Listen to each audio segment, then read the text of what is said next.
Corona काल के ये दृश्य बताते हैं कि हालात कितने बेबस थे जब प्रवासी मजदूर बड़ी संख्या में अपने गांव की ओर चल दिए थे।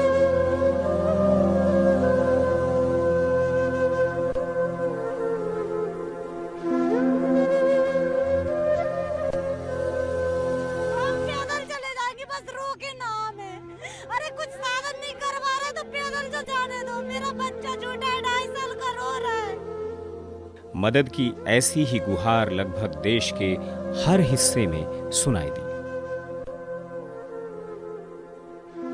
अदृश्य दुश्मन के साए में निकली मजदूरों की भीड़ को व्यवस्थित तरीके से उनके गांव पहुंचाना संपूर्ण व्यवस्था के लिए कई चुनौतियां लेकर आया।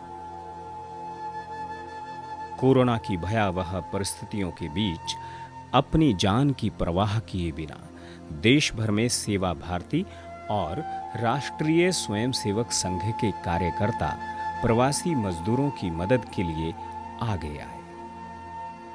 आनंद विहार में जब ध्यान में आया तब संघ के स्वयंसेवकों से प्रशासन ने कहा तो तुरंत सबके लिए वहाँ पर भोजन की व्यवस्था की गई, कुछ मेडिकल व्यवस्था भी की गई। गुजरात और महाराष्ट्र से मध्य प्रदेश होकर जो मजदूर जा रहे थे उनको अनेक प्रकार के वाहनों में बिठाकर उत्तर प्रदेश के बॉर्डर तक छोड़ दिया है। उत्तर प्रदेश सरकार ने स्वयंसेवक सहायता लेकर उनको अपने अपने गांव पहुंचाया है। घर पहुंचाने से पहले उनके खान पान, रहने का इंतजाम, कोरोना से बचने के लिए मास्क, सैनिटाइजर की उपलब्धता करना ज्यादा अहम था, जिसके लिए सेवा भारती के कार्यकर्ता हर मोर्चे पर नजर आए।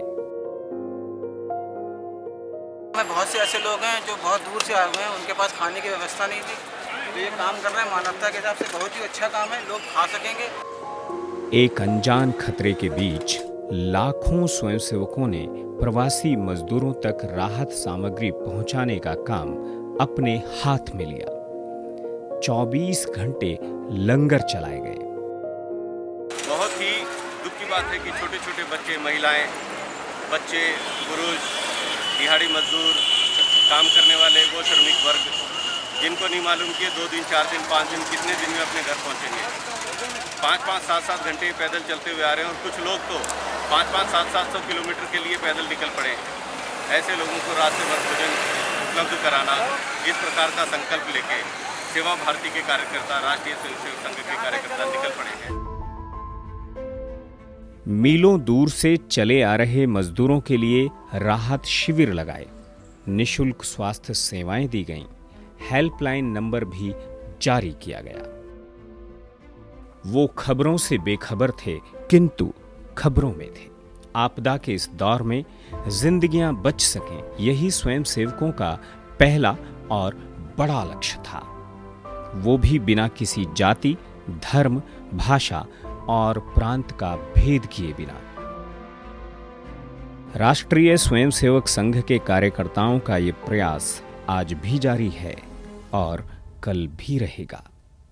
स्वयंसेवकों का व्यवहार, स्वभाव, अपनापन जाते हुए प्रवासियों को फिर से लौटने की उम्मीद दे गया कि ये शहर, ये नगर बेगाने नहीं, यहाँ है कोई अपना भी। शायद इसी भरोसे ये प्रवासी फिर लौटे, शहर फिर से गुलजार हुए, बाजारों में रौनक लौटी और कारखानों का चक्का भी चल पड़ा। लेकिन अब चुनौती है नए रोजगार सृजन की। अब लोग जो गए थे वापस आने लगे हैं, रोजगार अपना बंद करके गए थे अपने अपने गांव, वापस आने लगे। बहुत अधिक प्रमाण वापस आने वालों का है, लेकिन आने के बाद उनको वहां रोजगार है ही जो पहला था, ऐसा नहीं है। हो सकता है उनको अपना रोजगार बदलना पड़ेगा, नए रोजगार का प्रशिक्षण लेना पड़ेगा। जो अपने गांव में ही रहने का निश्चय करके वहीं अभी टिके हैं या आसपास के छोटे शहरों में जाकर रोजगार ढूंढेंगे, उनके लिए भी रोजगार की समस्या है। रोजगार देना, रोजगार का प्रशिक्षण देना और रोजगार का सृजन करना, इस सेवा की आवश्यकता है। कोरोना की मार से बहुत कुछ थम सा गया, लेकिन फिर से चलने का नाम ही जीवन है। हालात कैसे भी क्यों न हो, हमें रुकना नहीं है, डटे रहना है, गति के लिए, प्रगति के लिए।